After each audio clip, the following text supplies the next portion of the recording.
I'm 48 years old, and I'm sitting here staring at two numbers on my phone. One is my savings account, with about $6,000 in it. The other is my credit card, with about $6,000 on it. And the thought won't leave me alone. What if I just took the one and erased the other? Oh, now you're talking. Look at how perfectly those two numbers line up, big guy. That's not a coincidence. That's destiny tapping you on the shoulder. One transfer, one tap, and the debt is just gone. You wake up tomorrow with a zero balance, and it feels like flying. Hold on. Before you tap anything, let's actually run the numbers. Because the temptation here is real, and I'm not going to pretend it isn't. Wait, you're agreeing with him? On one thing, yes. That card is charging you around 24% a year, and that savings account is paying you what, about 4%?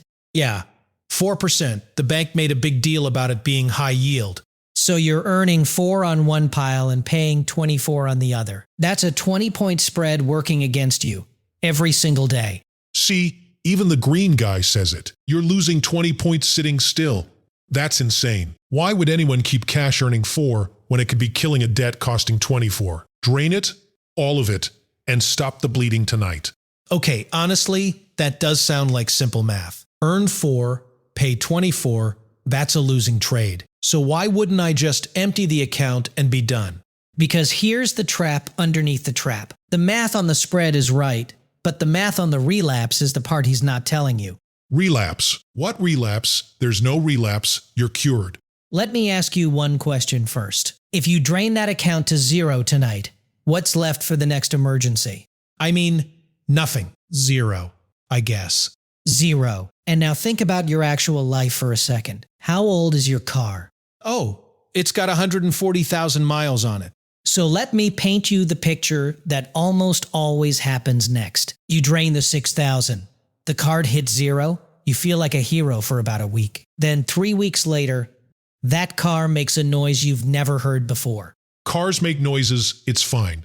Turn up the radio. The transmission or the timing chain, something expensive. And a typical repair like that runs you somewhere between $1,500 to $2,000. Yeah, that sounds about right. Those bills are never small. So now you've got a $2,000 problem and $0 in savings. Where does that $2,000 go? Back on the card.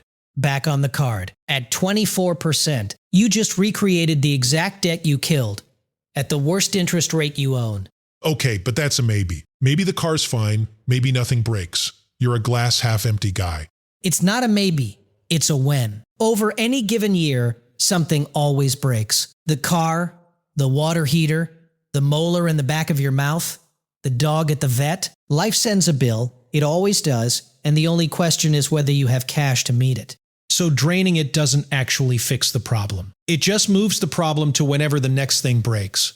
Now you're seeing it. Drain it all, relapse within months, and you're right back to square one. Except more discouraged. Because now you've felt the high of 0 and watched it slip away. And that's the moment people quit. Hey, don't make it gloomy. Here's 3 reasons to drain it anyway. And I want you to really hear me. 1, that 20-point spread is bleeding you right now, today. Guaranteed. 2, the emergency is hypothetical. The interest is real. 3, nothing feels better than seeing a 0 on that card. And you deserve to feel good. I mean, he's not entirely wrong about the spread. Why pay 24 on debt while $6,000 sits there earning 4? He's right about the spread. And that's exactly why his pitch is so dangerous. It sounds smart because half of it is smart. But use the cash and use all the cash are 2 completely different moves. One of them kills the debt. The other one kills the debt and then quietly rebuilds it. Okay, so what's the version where I get the spread without the relapse? We keep the seatbelt and the engine. You keep a small starter buffer, just $1,000 to $2,000. Think of it as a 1-month mini fund, a little airbag between you and the credit card. Then you take the rest of that savings and throw it at the highest interest debt.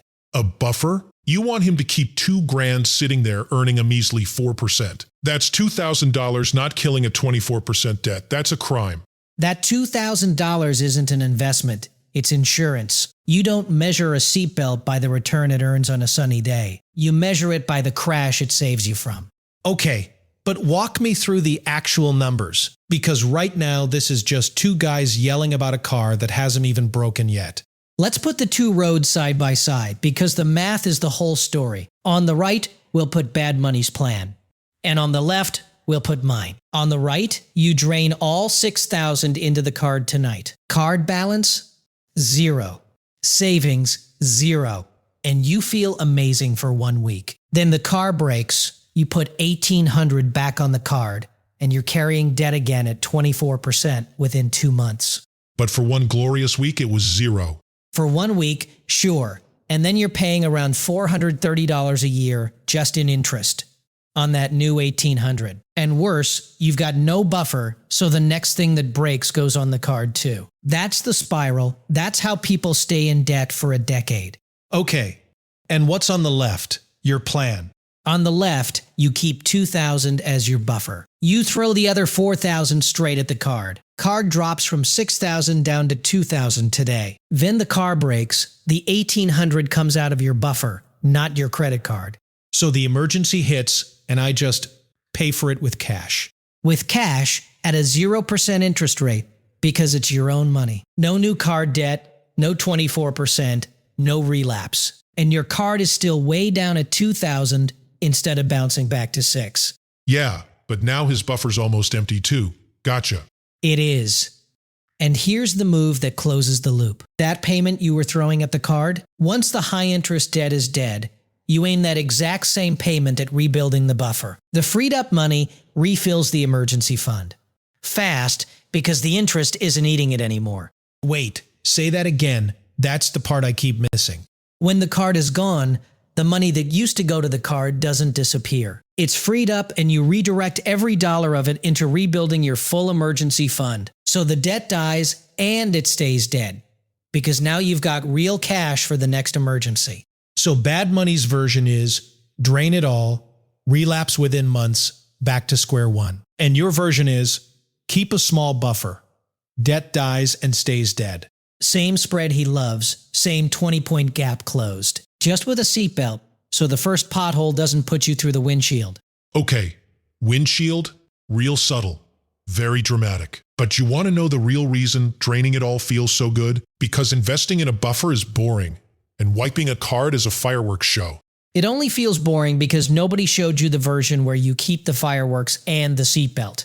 All right, I think I get the shape of it. But how big should that buffer actually be? Because I'd talk myself into $10,000 just to be safe and never pay off anything. Great instinct to check, because that's the opposite mistake. While you're still carrying 24% debt, you don't want a giant emergency fund. $1,000 to $2,000 is the sweet spot. 1 month of basic must-pay bills. Enough to absorb the typical car repair or vet bill without touching the card. 1,000, do 200, live dangerously. No, $200 covers a flat tire, not a transmission. The whole point of the buffer is that it's big enough to catch the real emergency, the $1,500 to $2,000 one. Too small and it doesn't catch anything? Too big and you're hoarding cash at 4 while you bleed at 24? Okay, so $1,000 to $2,000 while the debt's alive, then build the big fund after. Exactly. The order matters more than anything. Small buffer, kill the high-rate debt, then build the real 3 to 6 month fund. You can't skip steps, but you also can't do them out of order. All right, give me the concrete moves, the actual buttons I press. 3 moves, and you can start tonight. Move 1, set your starter buffer and ring fence it. Decide on your number, let's say 2,000, and move it into a separate savings account you don't touch. Different bank, no debit card attached, just sitting there as your airbag.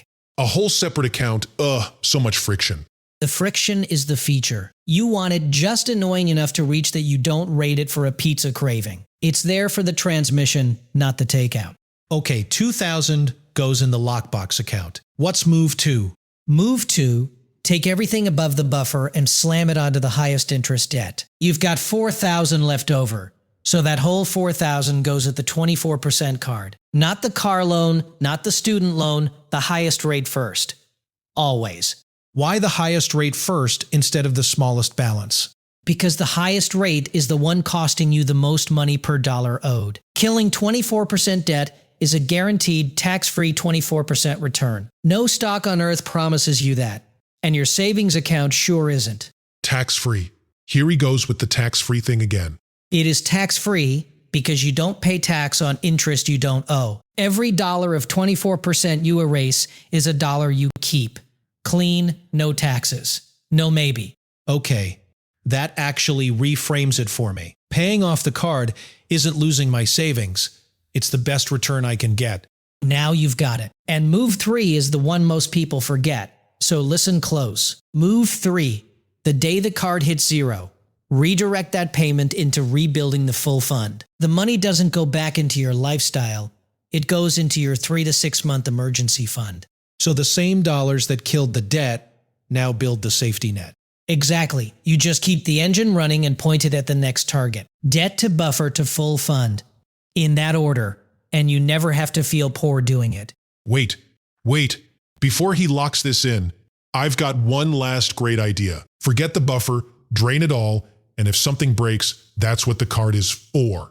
No, that's the exact thinking that got him here in the first place. The card being for emergencies, at 24% is how a $1,500 repair becomes a $2,000 repair. The buffer exists so the card is never the emergency plan again. Yeah, I've lived that movie. The card is not the hero of this story.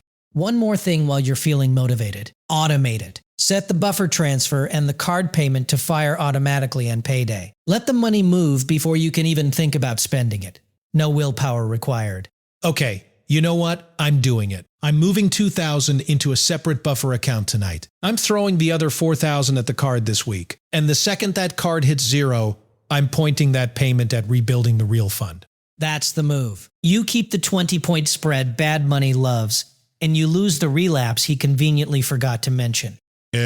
Fine. You kept your little airbag. But I'll get him when he wants to treat himself with the buffer money. And it'll be in a separate bank, 2 days away. And he'll think twice. We planned for you, buddy. You know what's strange? I already feel calmer, and I haven't moved a dollar yet. That's because you stopped seeing it as all or nothing. The drain it all move feels brave, but it's actually the fragile one. The buffer move feels cautious, but it's the one that actually ends the debt for good. And here's the thing. Nobody tells you at this age. It was never about being disciplined enough to go to zero. It was about not being one car repair away from starting all over again. That's almost always how it goes. People don't fail because they don't pay the debt down. They fail because they paid it down with nothing left to catch the next surprise. So here's where I've landed, and maybe you needed to hear it too. If you've got savings on one side and a high-interest card on the other, don't go all in. Keep a $1,000 to $2,000 buffer, then throw the rest at the highest rate debt. Then rebuild the full fund with the money you just freed up. Same math, same spread, but with a seatbelt this time. So tell me in the comments which move you're starting with, the buffer or the payoff, because I genuinely want to know. Hit the like button if the broken car relapse made the whole thing click for you. And subscribe, so Bad Money doesn't get to whisper, just drain it all, to the next person without me there to argue. Smart and dumb, money moves for 40 and over. One decision at a time. This is education. Not financial advice, but the math is the math.